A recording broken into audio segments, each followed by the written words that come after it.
Yan! Welcome back everyone dito sa pinakabalahura at pinakamabait na podcast sa buong Pilipinas. Kasama po natin, ito pinasikat natin lalo, sikat na nga. Nakita mo, General Torre, Pinosco, the most beloved law enforcer in the country. The greatest guy, the most amazing general. Dinon, pang Donald Trump. Grabe, Greatest mga ever. most hated, extreme ang review. May most beloved, most hated din. Most beloved. Siyempre kung Donald Trump yan, purong positive lang. The greatest, the most amazing, the most amazing. Gerald Torre, napansin ko yung eyeglasses mo. Ang ganda-ganda. Pag pinost ko nakaganyan ka, tapos nagsiserve ka ng notice kay Sara Duterte, nainggit tuloy ako. Sabi ko, lagay ko rin itong version ko. Pero low-tech ito yung sa akin. Kamusta, General? Parang nakalimutan mo na kami ah. Saan po kayo napunta? Akala ng tao siguro ano. Puto lang ating signal. Ano ba? Nako, sinasabotage tayo, General ah. Richard, sandali. Oo, sige lang po. Magre-reconnect lang ako sa aking wifi. Sige po. Hintayin ko. Parang magre-reconnect lang ako. Opo. Sige po. Hinintay naman natin ng si General ng mga 4 na oras. Hintayin pa natin ng 5 minutes. Sana maayos yan. Kasi nilait-light natin yung comment tayo sa eyeglasses natin para matchy tayo ngayon, General. Ayan, General, mas okay na? Okay na. Ayan, Perfect. ayan. Welcome back, everyone, to the greatest, the most amazing podcast in the country. Kasama po natin ngayon si General Torre. Thank you very much, Sir Nick Torre, for joining us, General. Nakalimutan mo yata kami, ah. Hindi naman.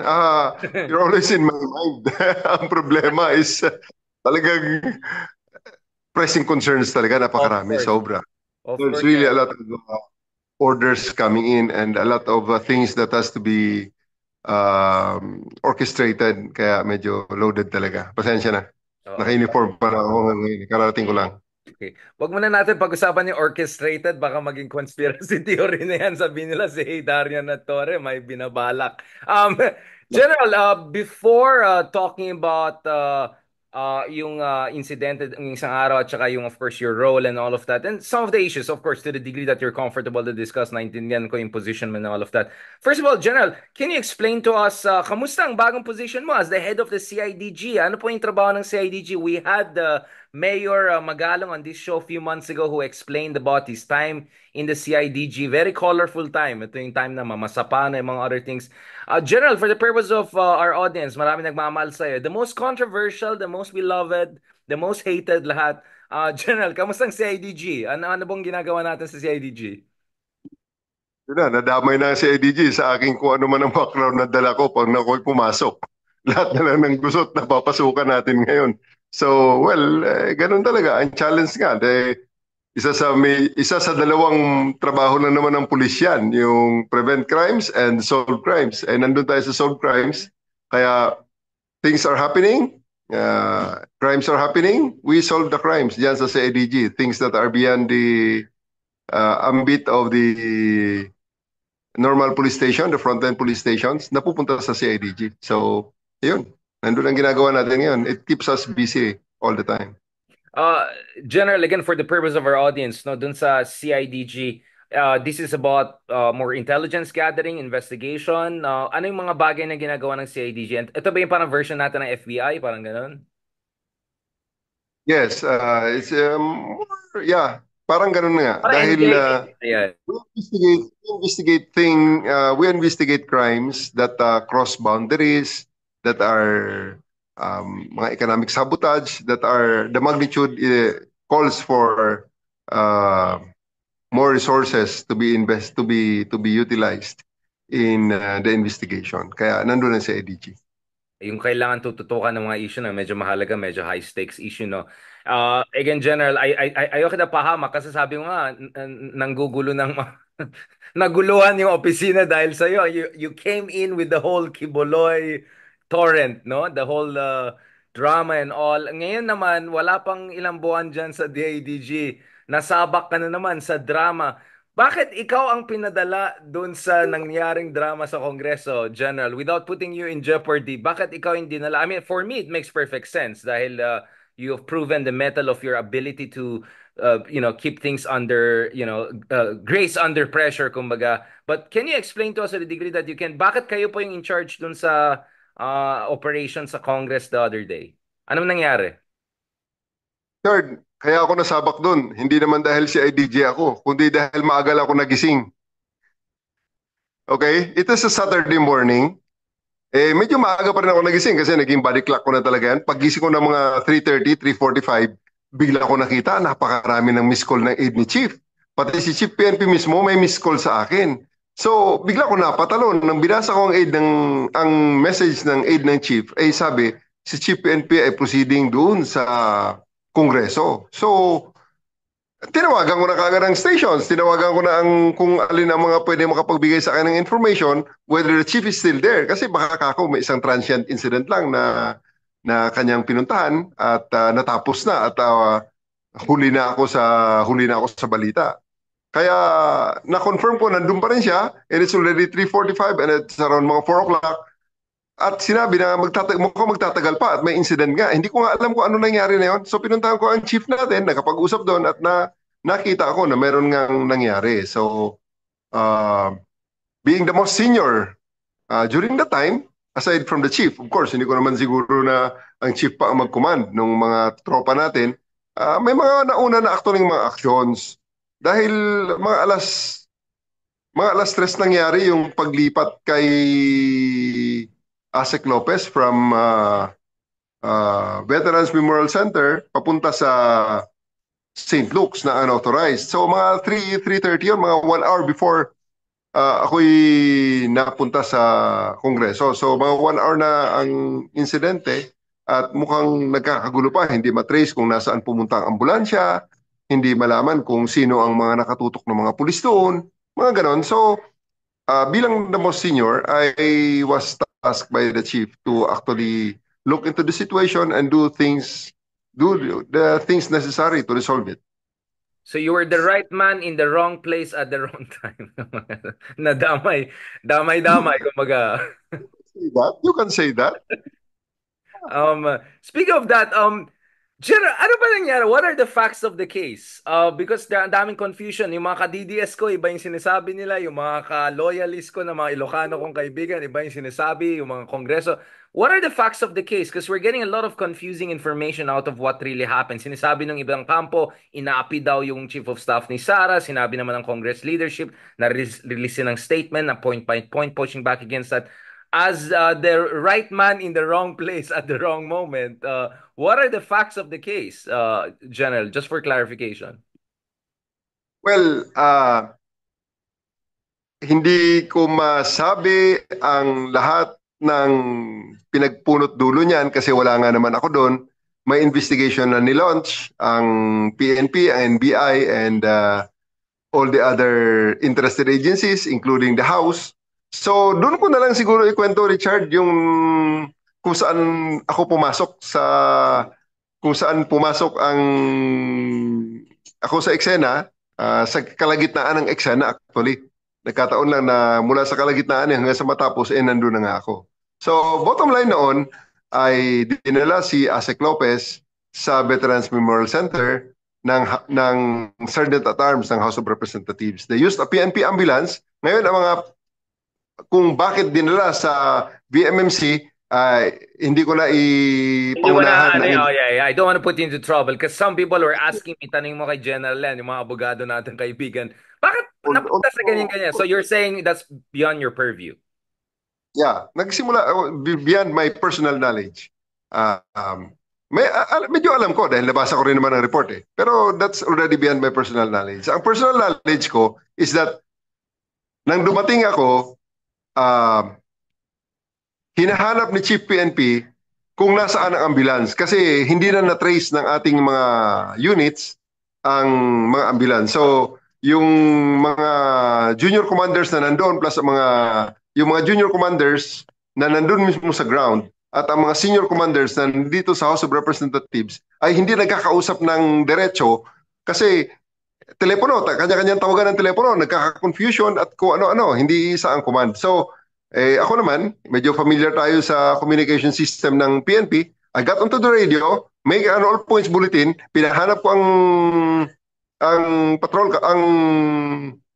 ambulansya, and 2 minutes, may feedback na sa akin na nandun nga sa St. Luke's Hospital sa A. Rodriguez ang ambulansya at may isang mobile car na nakabuntot doon dahil hindi nga nila control ang driver at nang nakuha ko sa umagang yon na itong si Asek Lopez ay without authorization tinransfer from BMMC to St. Luke's at kasama ni uh, VP Duterte together with her military escorts. So, nang malaman ko ang situation na yon, I asked permission from the chief to be excused from the meeting in Congress because ang order nga niya, take charge ko. So sabi ko, sir, hindi ko magagawa ito sa radyo. I have to go there on the ground and to actually assess the situation. I'll give you feedback on whatever information that I will get.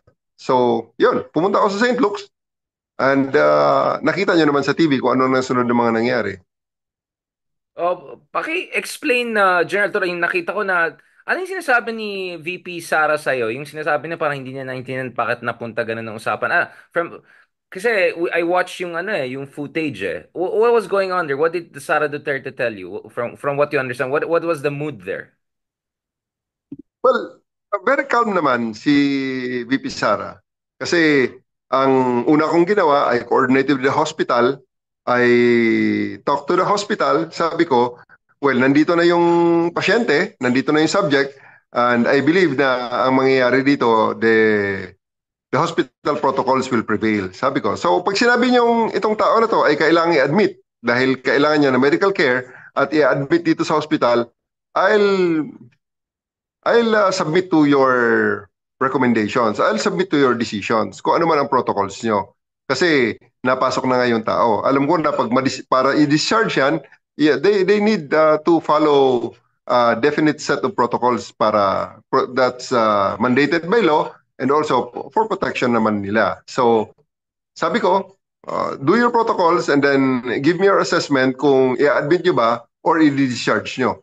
So, with that information, ginawa nila ang kanilang dapat gawin and around 2 hours later, they gave that certification na Asek Lopez is fit to be discharged and is being discharged, not admitted to St. Luke's Hospital. So with that, pinakita ko na during the time, ang una ko nakita kasi si Attorney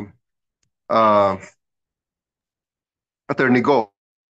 I think that's nakalimutan ko na ang name ng kanyang lawyer and together with Senator Bato. Dumating si Senator Bato kasi doon. So, in-explain ko sa kanila, sir, hindi naman sir i-admit ng St. Luke's ito. So, pwede ba? Pag-usapan na lang natin na kung paano natin maibalik si Asek Lopez doon sa Veterans Memorial Medical Center sa Veterans. So, may nakaprepare naman, sabi ko, may nakaprepare naman doon na rooms para sa kanya. May isang buong building doon na bagong-bago na being offered by the hospital administration na to where she is confined, na nagamit nga, she was confined right there, na siya ang pinakaunang gumamit ng building na yun. Napakaganda. Spanking new. So, yun ang isang in-offer ko kaagad na para wala nang gulo. Sundin na lang natin kung anong standing order right now. Kung ngayon, kung may gusto kayong iba pang petition, you can bring it to the proper forum, make a proper make the proper documentation and submit it to the Congress, make the proper request, or kung gusto nyo, di go to the courts for the court to compel Congress kung ano man ang gusto nyong mangyari. Right. Ano ulit yung medical condition? Was it like a serious condition? Was it stress or pressure? Sorry, hindi ko na-check yung medical condition. Well, you know, hindi ko, well, I'm obviously, ikaw talaga, fishing yan. Hindi, we're not in the liberty to Sinasabi! General, yan. just helping people to understand the situation. Ikaw General, hindi ako Basta kung bottom line, kung ano mang kondisyon yun, sabi ng St. Luke's, hindi siya i-admit at wala siyang sakit. Yun ang bottom line. Pwede siyang ibalik sa veterans. Kung may sakit man siya, it is not serious enough for her to be confined in St. Luke's or to prevent her transfer from St. Luke's to the veterans. So, Yun ang medical condition niya. Okay, General, mamaya pag-usapan natin ng 2028. Mukhang magaling ka maging politiko na. Just kidding. General, again, Ay, you're always free not to answer my question. Hindi yan fishing. I was just curious kasi, nagtatanong, ano ba nangyari? Nakita mo, General, yung nangyari sa Nigeria? Yung tinanong ng officials, bigla siyang hinimatay. Tapos nung nilagyan na ng minamouth to mouth na siya ng mga ibang tao, biglang gumising siya, sinapak sa bak na yung mga tao. Tapos biglang may nagbulong sa kanya, Uy, ba't ka gumising? Papakulungin ka, tapos nahinimatay na ulit siya. So I'm just saying, medyo skeptical ang tao dahil meron tayong mga Abuja, Nigeria case study. So, hindi ko sinasabi na nangyari ha, hindi ko sinasabi general. I'm just saying. totoo lang, Richard. Ang totoo niyan, alam mo na kung ano medical condition, gusto mo lang na ako magsabi kasi Yeah, hindi hindi, mo hindi, masabi. hindi. General, siyempre mahal na mahal ka namin. Alam ko marami nang galit sa'yo, hindi ko nadadagdagan. Um, Balikan natin ito, General, on a serious note, napansin ko, siyempre hindi ito yung first time na nakausap niya si General Bato, mga Dutertes dahil sa whole Davao and Kibuloy background. Parang kalmado sila pag nandun ka, no? Parang you're a known commodity. Siguro tumulong din. Well, unang-una, yan siguro isang advantage ko sa situation ngayon. Kasi kilala at nakausap ko na ang mga lahat ng actors na to, lahat ng mga subjects involved. Nakausap ko na sila before sa iba sa on in better times. Okay? So, ang sa akin na naman, I'm there as a policeman, as a professional policeman. Wala naman akong political color or political inclinations na pinoproteksyonan sa mga oras na yon. Kahit na nung nandun ako sa Davao, wala naman akong political inclinations or kung anong paman na mga interest na pinoproteksyonan. So all I have is the orders and as I see it fit and how I interpret it. Kasi ang order is one thing, the way you interpret it and implement it is another. So maybe the order is legal, but pag-interpret ko halimbawa magkamali ako at ang pag-implement ko magkamali ako, hindi pa rin ako makapag-shelter sa depensa na legal naman ang order, di ba? At this point, kaya nung dumating ako sa kanila, at that point, I am very, very certain na legal ang order na ibalik si Asik Lopez doon sa VMMC, sa veterans. And ang natira na lang is kung paano ito i-implement. So, I considered everything and took advantage of yung mga baon-baon ko na goodwill and uh, experiences in the past in dealing with the key personalities, especially Senator Bato. So, naging kalma naman sila siguro sa akin dahil kalma din naman ang approach ko sa kanila. I could have forced the issue since after ng discharge ng 9 o'clock. Pero kung mapansin mo, 9, 10, 11, 12, 1, mga around 4, 5 hours na nag-delay ako para pagbigyan ang lahat ng kanilang attempts. And there were really attempts na to keep Asek Lopez in St. Luke's. May dumating pang request ang isang parang executive assistant niya. Nagre-request daw sila ng x-ray at saka ng I think they're looking for X-ray and magre-request daw sila ng X-ray ang doktor niya at saka ng I don't know if it's not CT scan, MRI. I think it's MRI. They're asking for an MRI. So they're asking for more time daw. And I asked St. Luke's kung they'll go with the procedure. Wala na akong response na nakuha mula sa St. Luke's regarding that matter. So, standing pa rin ang order na at 9 o'clock, she is being discharged by St. Luke's she's being cleared from any medical condition or danger that may prevent her from being transferred from St. Luke's to veterans. So, yun ang Sorry, General, marami mga nagtatanong sabay-sabay. Yung isa nagtanong, wala bang request ng lie detector test loko talaga itong mga to. And then may naisakay lang sama talaga ng mga tao. may isa pang, hindi mo kailangan sagutin yan, General. Ano lang tayo, live lang tayo. Yung mga klase talaga mga tao magtanong. Anxiety attack naman daw, in fairness. So ano lang, understanding lang naman tayo dito. May isa pang nagtanong, sabi na, if St. Luke's does not need, if she doesn't need to be confined in State Luke's na hindi urgent, why was she confined in a hospital funded by, di ba taxpayers ang nagbayad dyan? Sino ba nagbabayad dyan? Private insurance pa niya or ano? Alam ba natin yan? Pinapahamak ka talaga ng mga tao. Wag mo na sagutin, General. Just sorry, hindi ko narinig. Ganun. Actually, Richard, game naman tayo sa mga tanong na ganyan eh. Bakit na sa veterans? Well, they can ask the Congress. They can ask the House of Representatives. Kasi may order eh. May order. So yun lang tinitingnan ko. May order from the House of Representatives given to the SAA, the Sergeant at Arms, and the Sergeant at Arms gave us, requested us to help facilitate the transfer from St. Luke's to SAA. So, yun lang. Hanggang doon lang tayo. Kung bakit na nasa veterans, eh, tanong nila sa Congress, behind my pay grade. Akalain mo, 12 midnight na ang kulit magtanong ng mga tao talaga. This just tells you how important this issue is. General, I'm so sorry if I'm putting this on you. Kayo talaga yung mga lie detector test mo kayo nirek. Walang ganyan sa St. Luke sa pagkaalam ko. Si Kaya antok Senator na yan. Rafi Tulfo, baka meron. Diba si Senator Tulfo sabi niya, magpa-lie detector test tayo. Kay Cynthia, nag-aaway sila. So baka naman, baka malapit lang si ano, yung kapatid niya. General, on a serious note, what are the lessons you've learned? Kasi you have been at the center of these two extremely dramatic moments, diba? One is the Kiboloy one that, my goodness, it took forever. And then there's this one involving the Vice President of the Republic, showdown talaga. My goodness, talaga nag-panic mode among other things.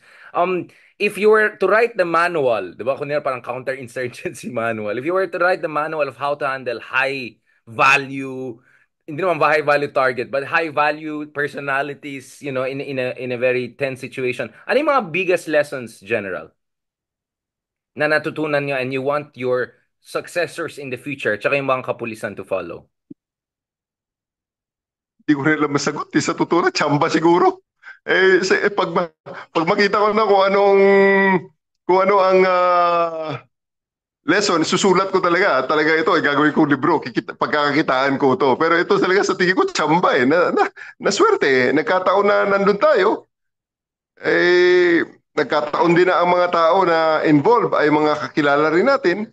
So, I just maybe I built enough goodwill along the way na ang mga nakikita ko sa ngayong mga panahong ito ay mga taong nakasama ko in one way or another, naging kaibigan ko at talagang may mga pinagsamahan kaming hindi lang naman uh, beyond hi and hello. So sa ngayon, I am taking advantage of it at nagpapasalamat ako na ito namang mga kakilala ko, hindi naman ako sinusumpa pa hanggang sa ngayon. Sir naman, tingnan mo yung mga sabi ng tao, yan, showbiz na si General. Yung sabi niya, charot. Like, ang sama niya naman kay General, mabait lang siya. Yung Yeah. sabi niya, chamba lang. Chamba lang. Then, General, sabi natin, from a really methodical standpoint, because one of the reasons na talagang kampante ako sa'yo, the same way kay Mayor Magalong, is cerebral kayong dalawa eh. Analytic kayong tao eh. So, from an analytic standpoint, ano yung mga key things that come to your mind? So, keep calm and carry on, parang ganun. Kasi, napansin ko yung demeanor mo, sobrang relax lang eh. Kasi you don't wanna absorb the stress of the moment. And immediately, na-disarm din yung mga tense na tao eh. Well, unang-una siguro on my part, madaling ihayag kung ano ang gusto mong mangyari. Madaling ihayag kasi unang-una, I am anchored on a legal basis. Di ba? I am anchored on a legal basis. So, nang magkita kami ni Senator Bato, halos hindi ko na kailangan i-explain din sa kanya eh. Wala akong halos in-explain sa kanya na kung anong gusto kong mangyari at anong gusto kong end state ng mga pag-uusap na yon. Because he himself understands na uh, talagang mangyayari na maililipat dapat si Asek Laika doon sa veterans. Hindi po pwede. There's no other way. There's no other end state na po pwede. Yun lang. Whether she goes there voluntarily or she will be brought there forcibly. So, alam nila yon. And then, ang sa akin naman, tinignan ko na rin kung ano ang kailangan nila para maging acceptable at maging calm and palatable ang end state na yon. So, they ask for time. I told them, sige sir, take the time that you need para para mapakalma dahil ang isang issue nga walang tiwala si Asik Laika sa pulis na baka naman mamaya paglabas sa St. Luke's ay diretso sa CIW at hindi sa veterans. So, inassure ko sila, nasa rin naman, I'm a man of my word. At ako naman ay isang taong na nakausap niyo na noon pa. Hindi ko naman Yun itataya yung ang... reason na general na they ask for cameras kasi may namang nagtanong kasama ba yan sa St. Luke's analysis na kailangan ng camera yung pasyente. Yun yung dahilan ng camera para sigurado sila na hindi madala kung saan-saan. Ganun ba yun? Kasama na rin siguro yon. And then they ask for a written guarantee na talagang sa sa veterans ang punta mula sa St. Luke's. I also bent towards that. I bent backwards for that. So I asked the SAA to expedite the drafting of that letter at naibigay naman. Then after that, lahat ng kanilang mga hiningi, ibinigay ko naman, pinagbigyan ko sila so that maging voluntary lang ang lahat at wala nang kailangan na forcible forcible evacuation ng ASEC. Yun nga eh. Patapos na tayo, Janelle. Huwag kang mag-alala. Alam ko, pagod ka rin. Baka madulas ka mamaya. Mag-whaling na ako sa'yo. Hindi lang fishing. Um, sorry talaga kailangan ko tanongin mo yan. Kasi kung hindi ko tinanong, sabi na, ikaw naman, Richard, papakit lang kayo ni General Torre dyan. Then it's not us anymore. Di ba? Kaya tuwan-tuwa mga tao sa mga interviews natin. Kasi legit lang Ay, naman. okay na yan. Tanong kasama talaga yan sa last part, General Tor. Akala ko kanina hindi ka sumipot sa interview natin dahil nakikinig ka kay Tatay Digong. Kasi si Tatay Digong may ano kanina eh, may press conference yata kanina. Grabe, grabe, dami nangyari.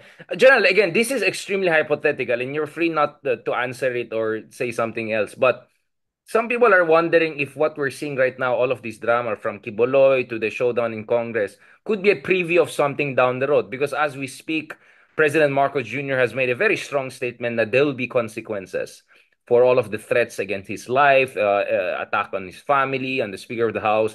The NBI is making investigations. Ayan na, medyo gumagalaw. Sige lang, General. You don't have to answer this, but I have to ask it. I'm sorry. Otherwise, sabihin nila nagpakit lang tayo. And there is the ICC potentially there and you know, Bersamin, Secretary Bersamin said that we will cooperate if ever. Hindi ka ba kinakabahan na nasa kapulisan ka ngayon na baka papunta pa tayo sa exciting part? Again, without being prejudicial to your profession or putting you into trouble. Anong magandang masasabi mo para makatulog ang mga tao dito? Kasi ang daming, grabe yung mga comments ngayon. Anxious ang tao. Sabi, papunta pa lang yata tayo sa exciting part eh. Kaya naman, naghanap yata talaga ng exciting part eh. Di ba? What your mind Well, I can mean, kailangan ng content. achieve. O, di ba? May kasabihan tayo, Richard, ha? What your mind can conceive, your body will achieve. Oh. Tsaka kasunod dyan, yung Sinabihan din, General, na, you know, the body wants, but the spirit food, with cannot, you what you know. wish for, ha? Baka mamaya mangyari yan. Pero, you know, serious note, well, tayo naman, ako bilang pulis naman, kahit saan ang direksyon yan, pulis pa rin. Pulis ako. At pulis lang ako. I'm not a policy maker. I'm not even a policy implementer. Hindi on a bigger on a smaller scale siguro may mga policy implementer tayo. Pero kung sabing things that will shatter the nation's core, wala tayo doon. Too too too high for me. Hindi ko kayang abutin 'yon at hindi natin wala tayo doon. Hindi natin level 'yon na nandito lang tayo sa baba. Tayo naman ay susunod lamang kung ano ang iuutos sa atin. Ganun lang naman ang palagi kong pinanghahawakan. Pag nakita natin may utos at ito ay from the duly constituted authorities, ay susundin natin yon. So in short, General, dapat hindi mag-alala ng tao na ma-implement ang batas once, some even if they're big and difficult decisions. That's what you're saying. Na yung na dapat magtiwala tayo sa ating kapulisan na gagawin nila yung trabaho nila kung yun ang talagang tama at yun ang talagang base sa ating saligang batas. Alam mo, yan yung isang kaya komportable ako na gawin ang trabaho ko ngayon, no? Hindi naman sa kung ano man, kung i-compare sa other eras of my career. Ito ang isa sa mga times na talagang komportable akong gawin ang aking tungkulin, especially on the orders given to me. Kasi ako'y nakakasiguro na ang ibinibigay sa akin na order ay legal. At ito'y isang order na kahit anong era, kahit sino ang namumuno, kahit sinong nakaupo, ay ah, hindi masasabing illegal, di ba? So, the order is very clear. The order are within the bounds of the law. Hindi tayo nakaka-receive ng mga orders na ngayon nga, kaya nagkakagulo ngayon na puro denial lang. Did you give the order? Hindi, ang order ko ganito eh. Hindi, may mga ganun eh. Na dati, ang tapang-tapang na sabihin na, itong gawin nyo, patayin nyo si ganito, or dapat ganito. Eh, hindi sustainable ang ganyan eh. Pag illegal kasi ang isang act, illegal kasi ang isang event, eh, maganda lang yan habang ikaw ang may hawak ng mikropono. Pag hindi mo na hawak ng mikropono dyan at iba nang may hawak ng mikropono dyan, baka hindi mo masustain kung hindi yan anchored sa libro ng batas. Medyo Kaya ako, kinakabahan ako kaya, para sa General. Sige lang, sige lang. kaya ako'y very Baka comfortable madalas. sa pag-execute ng mga orders na ibinibigay sa akin. Kasi ito yung mga orders na to na confident ako in any era, in any theater, in any situation. Itong mga orders na to will stand the rigors of the law. Uh, ito, medyo parang fast talk na lang to bago pagkatapusin natin. Sorry, hindi ko matapos to, General, kasi gising ang tao dahil sa'yo. Um, CIDG ka, 'di ba? Head kayo ng CIDG, so talagang dapat may intel ka. Meron ba talagang nagkaroon ng Mary Grace Piatos sa buong kasaysayan ng Pilipinas? Kasi tinignan po namin yung panahon ni Magellan, Limahong, lahat ng QR code dun sa Limahong tinignan namin. Wala pong pumasok ng Piatos. Never mind Mary Grace. Ano pong status of investigation natin sa Mary Grace Piatos mo? Please direct your questions to the PSA. They are the proper authorities to tell you if the name does exist or not. General, Para, sabi mo, di ba, kung may kulang sa investigation, kailangan ng bigay ng resources. Yun ang trabaho ng CIDG. Kaya tinanong kita. Kasi si Mighty Magulang, hindi ko lang kilala ni si Mighty Magulang, yung nagtitrace ng family tree. Talaga wala daw siyang mahanap na piatos. Isa pang tanong, mabilis lang, um, General. Kamusta po yung manhunt kay Harry Roque? Ano bang status ni Harry Roque? Fugitive ba siya? Ano ba siya? Kasi parati siyang active online eh. Nagvo-vlog din siya. Halos parehas kami ng timing. Inagawan pa ako ng audience. Ano yung manhunt situation? Is there a manhunt pa rin for Harry Roque? are you asking the question because he is eating away Just from your asking a question. Just ano ka? a question. Putang galing siya daw.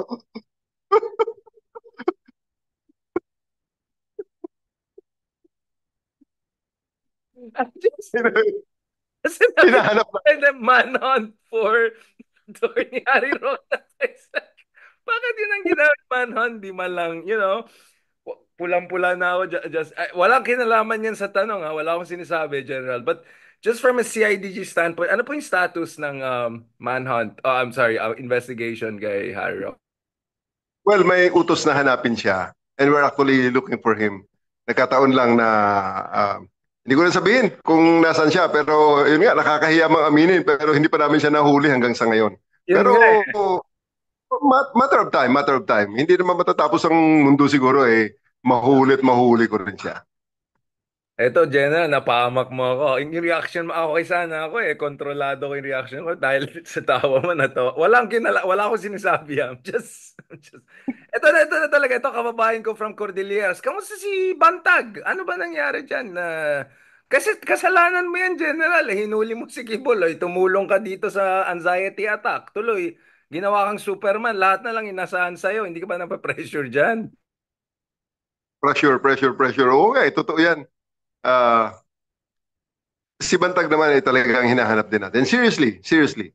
Mga, ito kasing mga manhunt operations kasi, may mga peculiarities ito from person to person. So, Kibuloy, ang buti nga, si Kibuloy madali lang dahil alam na kaagad natin kung nasan siya Dahil halos i-advertise niya rin naman na nandyan siya based on the indicators that he's showing.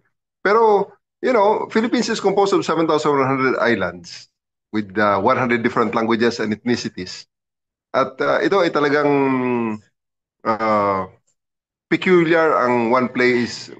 There are peculiarities. There are really unique conditions from one place to another. So, hindi naman exempted to situation ni Gerald Bantag. So, uh, he is in the Cordilleras. He is from the Cordilleras. He has a wife who is an employee of a counterpart investigative agency.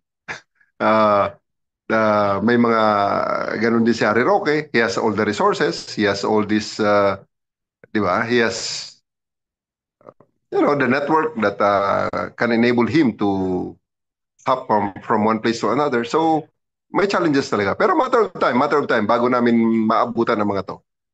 Sabay-sabay kasi, napakarami at kukunti ang tao ko. So, Exactly.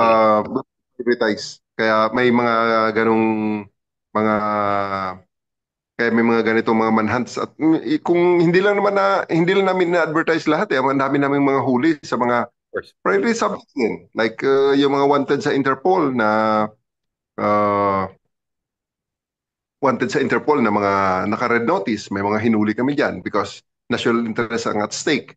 Meron din kaming kahahatid lamang sa Indonesia na scammer wanted sa Mm. Indonesia na scammer na nahuli namin dito sa Pilipinas. In exchange, isang scammer naman na Pilipino na wanted din naman dito sa Pilipinas Ay, ang Indonesia. sinundo naman ng mga tao ko. So may mga personal tayong CIDG na nandun ngayon sa Indonesia na para sumundo ng isang fugitive. So, you know, Ba't yung mga uh, Pogo issues din nahawak nyo, General, yung mga Pogo-related issues? Mabilis ang yan eh. Pogo naman, ang Pogo operation sa mga illegal na mga Pogos na ngayon ay hinahandle ng PAOK pero kami ang kanilang lead agency na nagsusuporta sa kanila. So we're the ones who are applying the warrants. We are the ones who are pag nag-implement ng warrant, kami ang mga seizing officer, evidence custodians, kami rin ang nag-i-examine ng mga data sa loob ng computers through the help of the ACG. At kami rin ang nagpe-prepare ng mga complaint affidavits para sa filing the cases. Mabuhay ka, General. Maraming salamat sa lahat yan. Hindi pa yata nakapasa yung budget, but makano bang kailangan naman sa ano? Baka pwede tayo mag-fundraising dyan sa CIDG. Kulang yata ang tao mo General. I only have around 2,100 people all over the Philippines. Oh, medyo napakakonti. I'm on Dami a General, oo. I am around 65-70% fill up lang ng unit ko. Kasi ang pulis naman natin ay kulang pa rin naman talaga. Ang whole PNP is around nasa 70-80% fill up lang. Kulang pa talaga tayo para maabot natin ang ating ideal to police to population ratio. So we making do with the limited resources that we have, maximize everything, and of course, because of that, we have to prioritize our targets and jobs that we are going to accept at mga jobs na ipapasa natin sa ibang allied units kasi hindi naman tayo ang PNP. Yun nga parang ang daming pumupuntang Indonesia nowadays. Sa Bali ba silang lahat? Parang Indonesia ang baksakan ngayon ng lahat ng mga questionable tao. Mabuhay ka, General. Congratulations for not putting yourself in too much trouble. Sorry, I had to ask question. Actually, mas marami mga makukulit na question. Yung isang tanong, clarify the question. Come on, guys. Ayusin nyo. Gabi na. Medyo pagod kami ni General. Baka madulas kami. Sira yung career namin. Thank you so much, General. Galing mo, ha? Good, good. I think this is, I think to the best of your ability, you gave us the answers we need. And please take care of your surgeon, General, and we'll pray for you for your well-being and all of that. At para habang dumadami yung mga trolls at haters at bashers mo, huwag kang mag-alala. Marami rin nagmamahal sa'yo. Salamat, General. God bless po. Salamat din, Richard, sa pagkataong ibigay mo sa akin. Huwag kang mag-alala.